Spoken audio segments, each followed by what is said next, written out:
Assalamualaikum warahmatullahi wabarakatuh. Waalaikumsalam warahmatullahi wabarakatuh. Waalaikumsalam warahmatullahi wabarakatuh. Perkenalkan, nama saya Santri Alam, saya selaku moderator dari kelompok 3. Pertama-tama marilah kita panjatkan puji dan syukur atas kehadirat Allah Subhanahu wa taala, karena atas limpahan rahmat dan karunia-Nya kita masih bisa dapat berkumpul di kelas Zoom kali ini.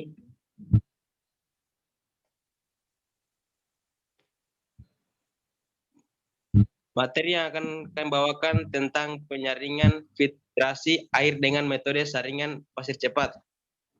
Untuk mempersingkat waktu, saya mempersilakan kepada pembaca pertama.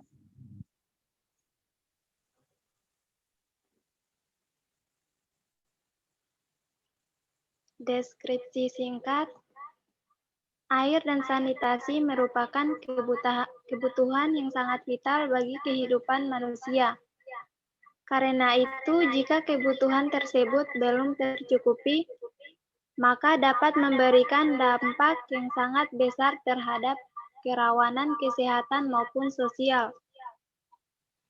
Permasalahan yang timbul dan sering dijumpai bahwa kualitas air tanah maupun air sungai yang digunakan masyarakat kurang memenuhi syarat sebagai air minum yang sehat, bahkan di beberapa tempat dapat dikatakan tidak layak untuk diminum. Mempunyai standar persyaratan tertentu, yakni persyaratan fisik, kimia, bakteriologis, dan radiologis, sehingga dalam penyediaan air bersih dapat dilakukan suatu upaya mengurangi risiko negatif yang berdampak bagi kehidupan masyarakat. Penjernihan air dengan teknik penyaringan pertama, kebutuhan akan air bersih di daerah pedesaan dan pinggiran kota untuk air minum, memasak, mencuci, dan sebagainya harus diperhatikan. Cara penjernihan air perlu diketahui karena semakin banyak sumber air yang tercemar, limbah rumah tangga maupun limbah industri.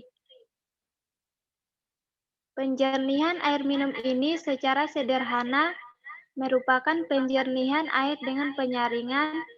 Bahan penyaringan yang digunakan adalah pasir dan tempurung kelapa. Bahan dan peralatannya: 1. 2 drum ijuk, 2 pipa PVC dengan diameter 3/4 inci, 3 kerang air, 4 pasir, 5 kerikil, 6 potongan bata cat, 7 gergaji, parang, besi bor, kuas ember cangkul. Cara pembuatannya: yang pertama, membuat pipa penyaringan, bisa dilihat gambar 1. Ambil 2 pipa PVC diameter 0,75 inci dengan panjang 35 cm. Pipa PVC dilubangi teratur sepanjang 20 cm. Bagian dari pipa yang dilubangi dibalut dengan ijuk, kemudian ijuk diikat dengan tali plastik. Salah satu ujung pipa dibuat ulir.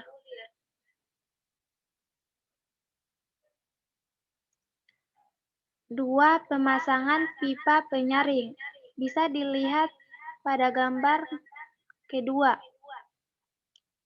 Pipa penyaring dipasang pada drum pengendapan dan penyaringan dengan jarak 10 cm dari pasar drum.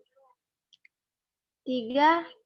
Membuat drum pengendapan, bisa dilihat gambar kedua dan ketiga. Membuat lubang dengan bor besi 10 cm dari dasar pada dinding drum untuk pipa penyaring. Pasang pipa penyaring yang sudah dibalut pada soket yang sudah tersedia. Bisa dilihat keterangan nomor 2. pasang kerang, buat lubang pada dasar drum dengan tutup.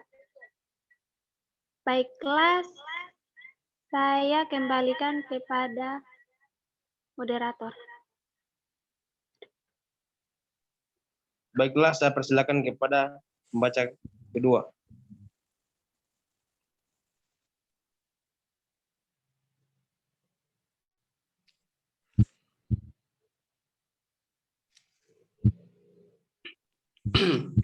Empat, membuat drum penyaringan seperti pada gambar 2 dan 3. Pertama, buat lubang untuk pemasangan pipa penyaringan dengan jarak 10 cm dari dasar drum.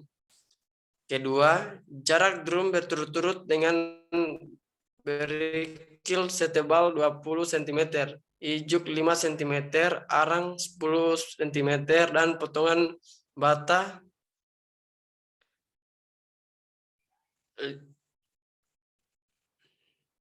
kelima, penyusunan drum endapan dengan penyaringan. Lihat seperti gambar 3. Pertama, drum pengendapan dan penyaringan disusun bertingkat. Kedua, keran-keran ditutup dan air diisikan ke dalam drum pengendapan. Ketiga, setelah 30 menit, air dari drum pengendapan dialirkan ke dalam drum penyaringan. Keempat, aliran yang keluar dari drum penyaringan disesuaikan dengan masukan dari drum pengendapan.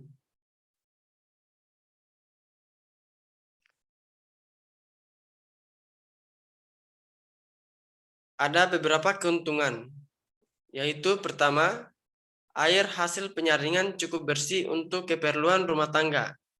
Kedua, membuatnya cukup mudah dan sederhana memeliharanya. Ketiga, bahan-bahan yang digunakan mudah didapatkan di daerah pedesaan. Kerugian, ada beberapa kerugian, yaitu pertama, air hasil penyaringan cukup bersih untuk keperluan rumah tangga. Kedua, membuatnya cukup mudah dan sederhana pemeliharaannya. Ketiga, bahan-bahan yang digunakan mudah didapatkan di daerah pedesaan.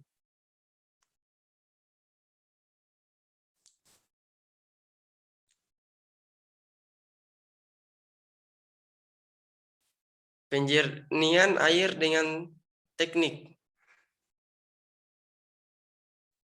Cara penjernihan air ini sama dengan cara penyaringan pertama. Perbedaannya terletak pada penyusunan drum atau bak pengendapan dan bak penyaringan, serta susunan lapisan bahan penyaringan. Bahan dan peralatan. 1. 10 kg arang. 2. 10 kg ijuk. 3. Pasir beton halus. 4. Batu kerikil. 5. 2 buah stop kran dengan diameter 1 inci. 6.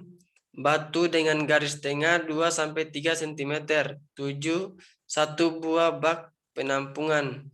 8. 1 buah drum bekas. Peralatan. 1. Alat pertukangan. 2. Alat perpipaan.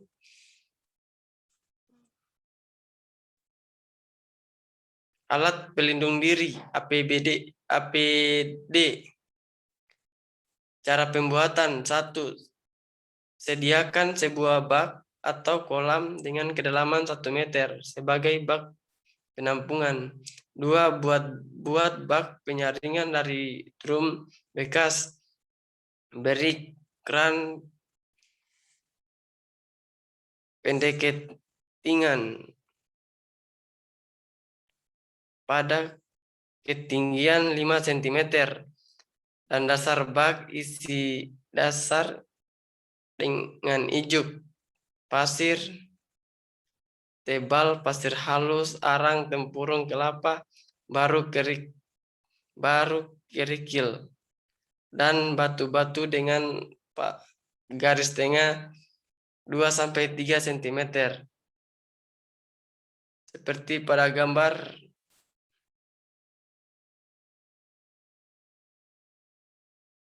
berikut.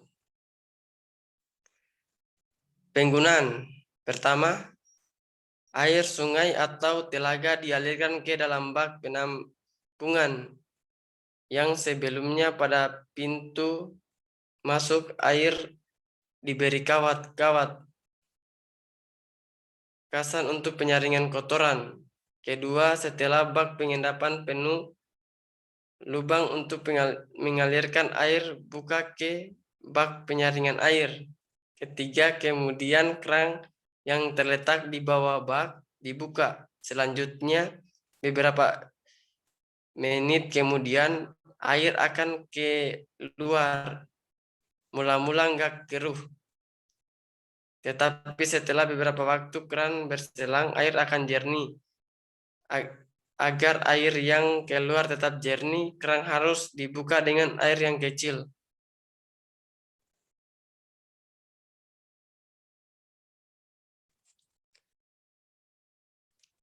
Ya, terima kasih. Langsung saja saya persilakan untuk pemateri ketiga. Terima kasih.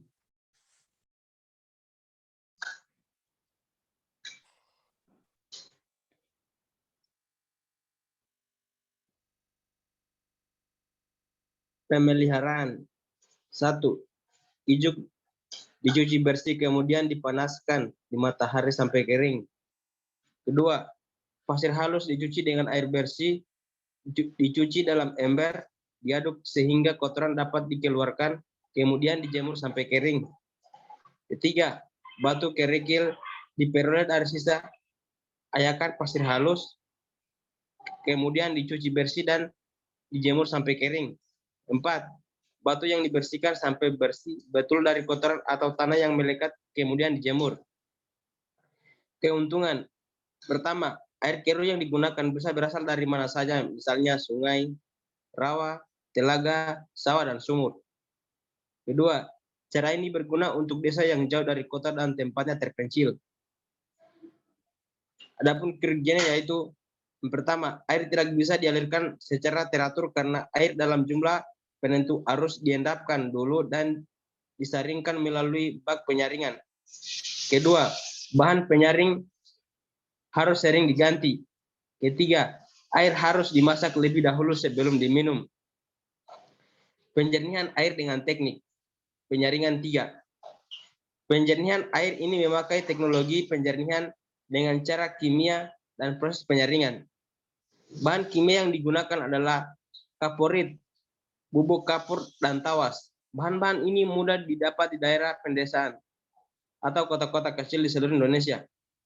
Bahan penyaring yang dibutuhkan adalah kerikil, pasir, ijuk, dan arang aktif. Adapun bahan dan peralatan yaitu yang pertama 2 kg arang aktif, 3 kg ijuk, pasir halus, batu kerikil, bubuk kapur 10 gram, tawas 10 gram, kapurit 2,5 gram, 2 buah drum bekas, 2 buah keran ukuran 1/2 cm. Adapun cara pembuatannya yaitu yang pertama, lubangi kedua drum 5 cm dari bagian bawah dan diberi keran. Drum 1 untuk bak pengendapan, drum 2 untuk bak penyaring. 2. Letakkan drum 1 lebih tinggi dari drum 2. Hubungan ke 2 drum tersebut. Lihat gambar di halaman berikut ini. Yang ketiga, istilah drum 2 bak penyaring berturut-turut dengan batu kerikil setebal 5 cm, arang setebal 5 cm, ijuk setebal 5 cm, dan pasir halus setebal 15 cm. Dilihat di gambar 1. Keempat, istilah drum 1 bak pengendapan dengan air yang akan dijernihkan. Bubuhi dengan 10 gram tawas untuk 100 liter air, kemudian aduk selama 5 menit. Tambahkan bubuk kapur sebanyak 10 gram, dan kaporit 2,5 gram. Kemudian aduk perlahan-lahan selama 2-3 menit. Tujuan mengaduk agar butir-butir lumpur menjadi besar dan mengendap. Penggunaan. Yang pertama, lakukan proses pengendapan ini pada waktu malam hari, sehingga pada waktu pagi hari air dapat dialirkan ke bak penyaringan dan siap untuk dipakai. Kedua, buka keran pada bak penyaringan untuk mendapatkan air yang bersih. Pemeliharaan. Yang pertama, bersihkan endapan lumpur pada bak pengendapan sesering mungkin. Yang kedua, apabila jalan air pada drum atau bak penyaringan kurang lancar, cucilah pasir kerikil dan ijuk sampai bersih. Yang ketiga, apabila air bersih yang dihasilkan berbau kaporit sangat tajam, gantilah arang aktif dengan yang baru. Adapun keuntungannya yaitu yang pertama, dapat digunakan untuk air sungai, rawa, sumur, sawah, dan telaga. Yang kedua, menghasilkan air yang jernih, tidak berbau, tidak asam, tidak payau. Adapun kerugiannya yaitu yang pertama, air tidak dapat dialirkan secara teratur. Yang kedua, hanya dapat menjernihkan air dengan jumlah yang tertentu saja. Ketiga, bak harus sering dibersihkan. 4, cara ini tidak dibenarkan untuk air yang tercemar bahan kimia, buangan air pabrik.